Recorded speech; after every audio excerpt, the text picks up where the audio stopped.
क्या आपने कभी ये महसूस किया है कि आप बहुत कुछ जानते हैं, बहुत कुछ समझते हैं, मगर फिर भी दिल के किसी कोने में एक सवाल जलता रहता है? क्या वाकई अक्ल हर मुकाम पर हमारी रहनुमाई कर सकती है, या फिर ऐसा भी होता है कि अक्ल थक जाती है और उसके बाद जो रास्ता खुलता है वो हिदायत कहलाता है? ये वीडियो उन लोगों के लिए नहीं जो सिर्फ जवाब चाहते हैं, ये उनके लिए है जो सच तक पहुंचने की कीमत देने को तैयार हैं। क्योंकि तारीख गवाह है, अक्ल ने बड़े बड़े शहर बसाए मगर हिदायत ने दिल आबाद किए। अक्ल ने सवाल पैदा किए मगर हिदायत ने सुकून अता किया। दास्तान उर्दू पर हम आज आपको किसी फलसफे में उलझाने नहीं आए, हम आपको एक ऐसे सफर पर ले जा रहे हैं जहां सवाल कम हो जाते हैं और खामोशी बोलने लगती है। अगर आप भी उन लोगों में से हैं जो इल्म रखते हैं मगर रोशनी ढूंढ रहे हैं, अगर आप भी कभी इस मोड़ पर खड़े हुए हैं जहां समझ खत्म और दुआ शुरू हो जाती है, तो ये वीडियो आखिर तक देखिए।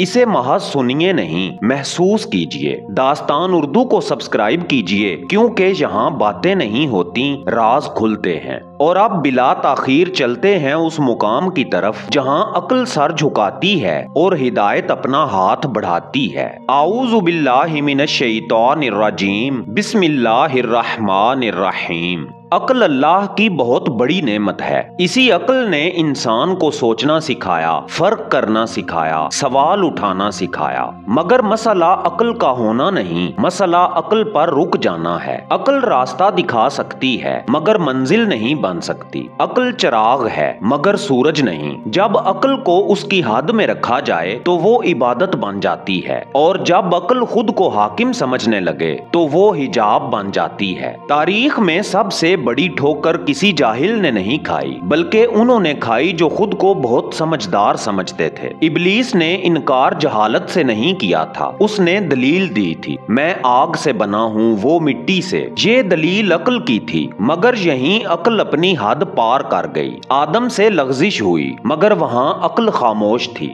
और अतात बोल रही थी, इसीलिए वहाँ हिदायत नाजिल हुई और यहाँ लानत ठहर गई। यही वो नुक्ता है जहाँ अक्ल को समझ लेना चाहिए कि हर क्यों का जवाब उसके पास नहीं होता। कुरान करीम हमें अक्ल छोड़ने का नहीं कहता, कुरान करीम हमें अक्ल झुकाने का सलीका सिखाता है। क्योंकि जिस दिन अक्ल ये मान ले कि वो सब कुछ नहीं जानती, उसी दिन हिदायत का दरवाजा खुलता है। याद रखें कि अक्ल बेकार है, अक्ल राह की खादिम है, राहबर नहीं। और जब खादिम खुद को हाकिम समझ ले तो फिर इंसान सच जानते हुए भी हक तक नहीं पहुंच सकता। यहीं से असल सवाल जन्म लेता है, अगर अक्ल की एक हद है तो फिर वो कौन सी कुव्वत है जो इस हद के बाद इंसान का हाथ थाम लेती है? मोहतरम दोस्तों, हिदायत कोई मालूमात नहीं जो किताबों में बंद हो। हिदायत कोई नजरिया नहीं जिसे मुनाजरों में साबित किया जाए। हिदायत एक कैफियत है, ऐसी कैफियत जो इंसान के अंदर रास्ता बना देती है बगैर नक्शा दिखाए। इल्म बताता है कि क्या सही है,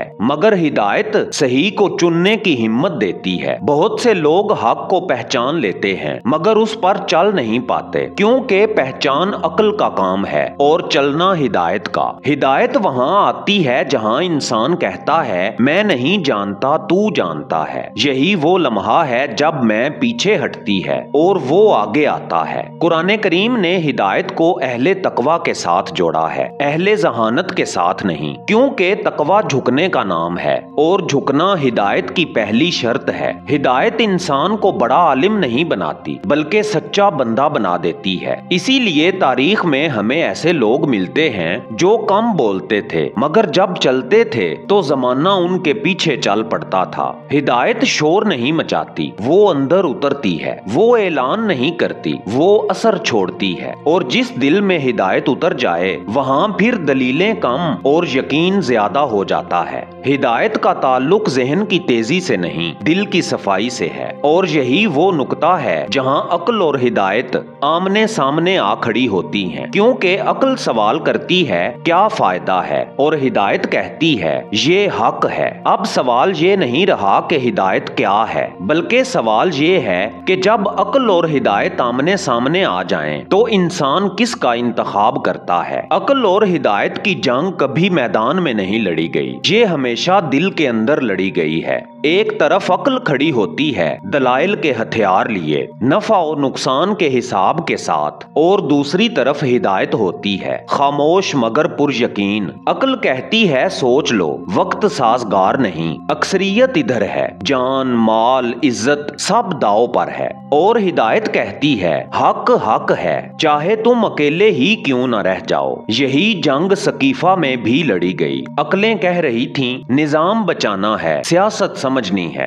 ہدایت خاموش تھی مگر مولا علی علیہ السلام کے ساتھ تھی۔ یہی جنگ کربلا میں بھی لڑی گئی۔ عقل کہہ رہی تھی یہ خودکشی ہے، طاقت مقابلے میں نہیں، ہدایت کہہ رہی تھی باطل کے سامنے خاموشی سب سے بڑی شکست ہے۔ عقل حساب لگاتی ہے، ہدایت قیمت مانگتی ہے۔ عقل کہتی ہے بچ جاؤ، ہدایت کہتی ہے سچ پر قائم رہو۔ یہاں اکثر لوگ عقل کے ساتھ کھڑے ہو جاتے ہیں کیونکہ عقل فوری فائدہ دکھاتی ہے اور ہدایت دور کا انجام دکھا دیتی ہے۔ اسی لیے تاریخ میں حق ہمیشہ تھوڑا رہا مگر زندہ رہا، اور باطل اکثر زیادہ رہا مگر مٹ گیا۔ یہ جنگ آج بھی جاری ہے، بس لباس بدل گئے ہیں۔ آج عقل کہتی ہے سب یہی کر رہے ہیں، زمانہ بدل گیا ہے، دل میں نیت ٹھیک ہو تو کافی ہے، اور ہدایت آج بھی وہی کہتی ہے راستہ تنگ ہے مگر سیدھا ہے۔ یاد رکھیں کہ عقل اور ہدایت دشمن نہیں، مگر جب عقل ہدایت کی جگہ لینے لگے تو تصادم ناگزیر ہو جاتا ہے، کیونکہ عقل راستہ بنا سکتی ہے مگر حق پر کھڑا ہونا صرف ہدایت سکھاتی ہے۔ اور اب سوال یہ نہیں رہا کہ جنگ کہاں ہے، سوال یہ ہے اس جنگ میں ہم کس طرف کھڑے ہیں۔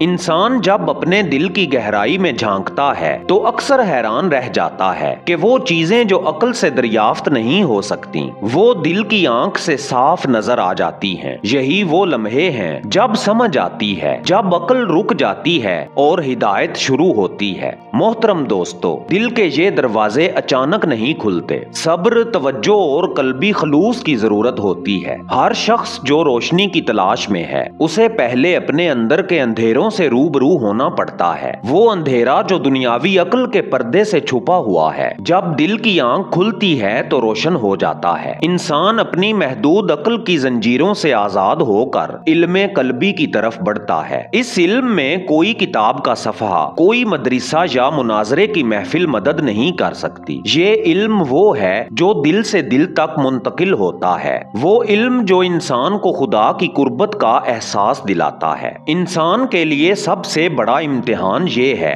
کہ وہ عقل کی حدوں کو پہچانے اور اس سے آگے بڑھنے کی جرت کرے۔ ہر لمحہ، ہر سوچ، ہر جذبہ اگر صحیح رہنمائی کے ساتھ ہو تو دل کی دنیا میں ایک نیا نور پیدا کر دیتا ہے۔ علم اور ہدایت کا سفر صرف فکر و منطق کی حد تک محدود نہیں، یہ ایک روحانی جہاد ہے جس میں ہر قدم پر سکوت، غور و فکر اور دل کی پاکیزگی کی ضرورت ہے۔ جو شخص یہ سمجھ لیتا ہے کہ عقل کے اختتام پر ہی ہدایت کی شروعات ہوتی ہے وہی حقیقی روشنی کی طرف بڑھتا ہے۔ داستان اردو کے محترم ناظرین، جب عقل اپنی حدوں کو پہچان لیتی ہے تب دل کی آنکھ کھلتی ہے اور ہدایت کا سفر شروع ہوتا ہے۔ یہ روشنی ہر انسان کے لیے دستیاب ہے جو عاجزی، سوال پیدا کرنے کی جرت اور سچائی کے طلبگار دل کے ساتھ چلتا ہے۔ آئیے اس لمحے دعا کرتے ہیں، اے اللہ ہمیں اپنی محدود عقل کا غلام ہونے سے بچا، ہمیں ہدایت کے نور سے منور فرما،